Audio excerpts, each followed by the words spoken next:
My name is Tyler, and I identify as single. No one respects my identity, not even my girlfriend. Babe, why are you on Hinge? There's something I need to tell you. I identify as single. But we're in a committed relationship. But that's not reflective of how I feel. When Tyler told me he identifies as single, I didn't know what to think. I've never had a boyfriend that was single before. At first I was upset, but I think it's important for me to take time to learn. It's not Tyler's job to educate me on single sexuals. When I look in the mirror, I don't see a committed man. I see a young stud ready to get some action. If you or someone you know identifies as single, you're not alone. Talk to your partner about downloading Hinge and becoming your authentic self. The single identifying. We may be in a relationship, but we don't act like it.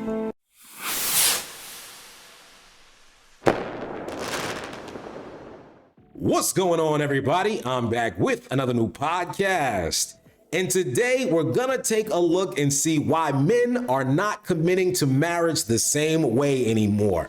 We're even gonna take a look at a woman who was engaged but called off her wedding to a good man. So let's get right into it. But if this is your first time, make sure you hit that subscribe button, turn on all notifications so you know every time I release a new video, and don't forget to smash that like button. It helps the channel out more than you know. Now let's get into it. You ever had an ex? Yes. A bad one? No, good one. Why'd you break up? Because he sucked. What's 3 things you didn't like about him? 1, I wanted to be a free spirit. So f*** other guys. Yeah. 2, he was overprotective. And 3, I don't know, I just wanted to live my life in college. Yeah, you just wanted to f*** around. Yeah. Be honest. I just wanted to fuck around.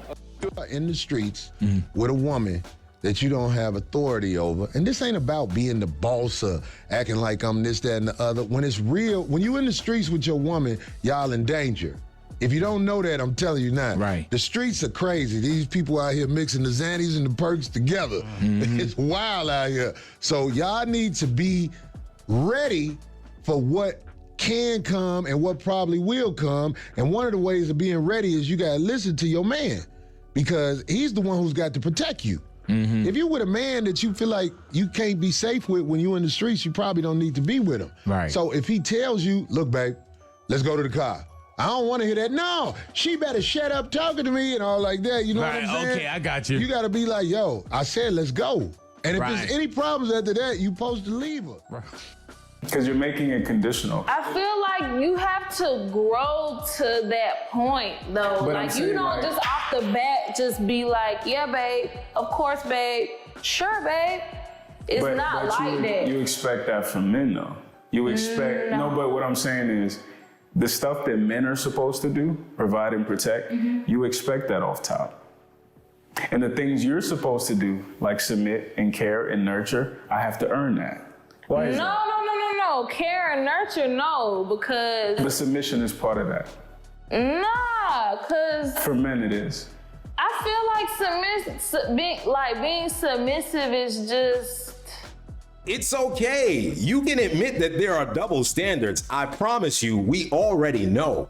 Because as men, we're expected from day one to prove to you we're dominant, we're providers, we're protectors, we're leaders. But when we ask for a show of reciprocation in return, then there's a problem. Now, we're not asking you to submit to us from day one. We're asking you to show us a submissive nature. Because if a man thinks that you're on that single, independent, dominant, masculine energy, why is he going to want to stick around? Because men are naturally attracted to soft, feminine, submissive women. So why would you not show him that? Why would a man think that you have anything else to offer if you're bringing that to the table day one? We expect you to bring your best. And if that's what you're bringing, that's what I assume that you're going to have more of. So you have to think about that before you enter into the dating scene.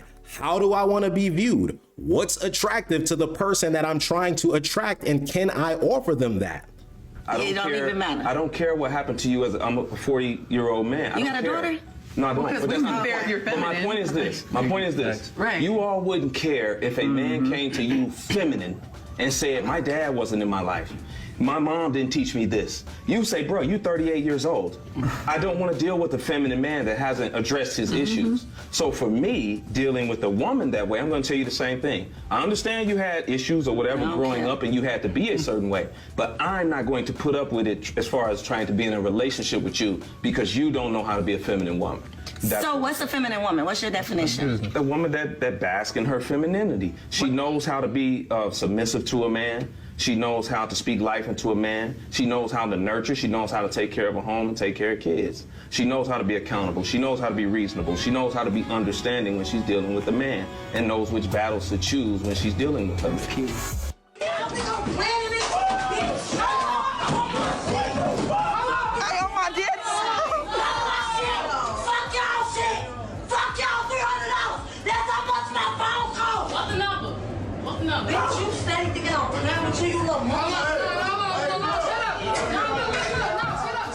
Any guy who goes after a girl significantly younger than them is severely lacking in their life. And I mean that confidence-wise. I mean, like, they are falling short in so many places that is the only place they can turn to feel like they have something on the scale of power. And ultimately it's predatory. There's just no way to because you're manipulating someone who is not aware of what they're giving you. And it's unfair. Another day, another man getting shamed for his preferences. Personally, if she's in her 20s, it's all fair game. But you see how they're shaming men for wanting to date younger women? Let's see what happens when an older man decides, you're way too young for me and I need to get away.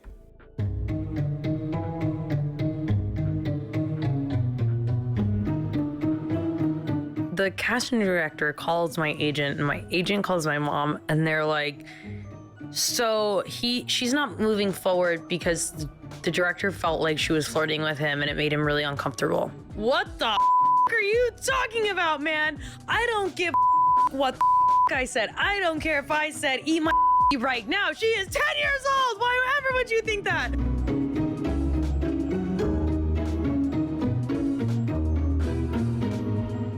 This is ridiculous and confusing as hell. You have a man that did the right thing. He thought a 10-year-old girl was flirting with him and he told someone, because the last thing he wants his name associated with is having an improper relationship with a minor. But he also protected you in that situation because maybe he has no intentions on ever dealing with a child. But if he brushed that behavior off and you took it to the next director, the next casting agent, the next executive, maybe they would have been the ones to groom you and take advantage of you in the future. They call it Holly weird for a reason. So how are you gonna get mad at an adult for protecting you as a child? So I was talking to one of my homegirls not too long ago, and she tells me she's met the perfect guy, right? She's like, he's great, he's handsome, great job, all of that, right? Oh, nobody's perfect, of course, but standard-wise, preference-wise, he met everything. So then later on, she tells me and she's like, oh, I dubbed him.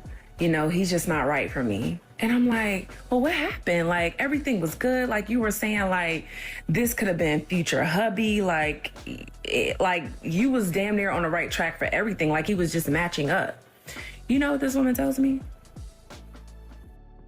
She says, his car is old. So earlier this year, I ended a relationship and cut off an engagement from a great man. He was a good man. He loved God. He was a praying man. He loved and adored me. He was there for me. He was handsome. He was well educated. He didn't have any kids. He checked all the boxes. But there was still something missing. What? And I just knew that I could not go through with this marriage. There was just something that did not connect. I felt that there should have been a connection between he and I in order for me to be his wife. It was probably submission. And so I cut off the engagement And it was so difficult because he was a good man. It's easy when a person is not good. You can justify why you cut things off, but when a person is truly a good person, it's hard to explain. So I found myself trying to explain it to family and friends, and they were asking me a whole bunch of questions that, I could not say, exactly why, other than the fact that I just did not feel the connection. There was something that was not there that I needed to be there in order for this to be my husband. And so I stopped trying to explain it, and I just trusted my decision, and I went on. But then I got an epiphany, and it was just like, have you ever been shoe shopping and you saw a nice pair of shoes and it's like, ooh, I love the color, I love the style, the heel is the right size, and it's a reasonable price, like it's on sale and it's a good shoe. But then when you approach the shoe, you see that it's a size 6 and you need a size 7. Does it take away from the fact that the shoe is a good shoe? Does it take away from the fact that you're getting a great deal for the quality? Does it take away from the fact that the heel is still the right size? It doesn't matter. All of that still makes the shoe is still good. But if it's not your size, oh, I get it. He had a small. It's not the shoe for you. And so that is what I had to accept. Yes, he was a good man. But what that feeling was is that he was not a great fit for me. It didn't take away from who he was, but it was just confirmation that he was not a good fit for me. And that leads me to say that some of us are trying to force relationships when we know they don't fit. It doesn't mean that the person is not good. It doesn't mean that they are not good-hearted people. It just means that they're not a good fit for you. So free them up. Don't continue to settle for things that you know is going to cause discomfort in the future. Me purchasing a size 6 shoe when I wear a 7 is discomfort. Don't do it.